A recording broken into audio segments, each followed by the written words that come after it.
আপনারা অনেকে আমাকে প্রশ্ন করতেছেন যে আমরা যেহেতু ডিহাইড্রেটের মেশিনে ফল ফুড শুকাইতেছি সেহেতু ফল ফুডের গুণগত মান ঠিক থাকবে কিনা।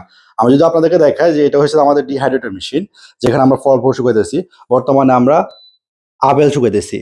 তো তো মেডিকেলি ভাষায় আপনি যদি নির্দিষ্ট তাপমাত্রায় মানে একটা স্ট্যান্ডার্ড তাপমাত্রায় যদি আপনার ফল ফুড শুকান সেটার গুণগত মান অক্ষুণ্ণ থাকে। আমি যদি আপনাদের দেখাই, এটা হচ্ছে আমাদের ইনফ্রারেড থার্মোমিটার।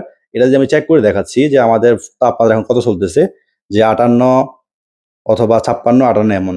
তো এটা আমি ম্যাক্স তাপমাত্রা 60 ডিগ্রি সেলসিয়াস সেট করছি। তার মানে যখন এটা 60 ডিগ্রিতে ওঠে তখন এটা অটোমেটিক কাট হয়ে যায়, যার জন্য আমাদের এটা 60 ডিগ্রির উপর ওঠে না। আর মেডিকেলের বাসায় আপনার ফল ফুড 60 ডিগ্রি তাপমাত্রার ভিতরে যদি আপনি শুকান সেটা আপনার স্বাস্থ্যকর অথবা গুণগত মান ঠিক থাকে, আর ভিটামিন মিনারেলগুলো ঘনভূত হয়, যার জন্য এটা আরো পুষ্টিগুণ বেড়ে যায়।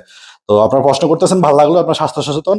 আর বিশ্বাস করতে পারেন আমরা পুষ্টিজেন আপনার জন্য আমাদের যে প্রোডাক্ট তৈরি করবো এটা সুস্বাস্থ্য নিশ্চিত করবে এবং শতভাগ নিরাপদ খাবার আপনার হাতে পৌঁছে দেবে। তো দোয়া করবেন। ধন্যবাদ।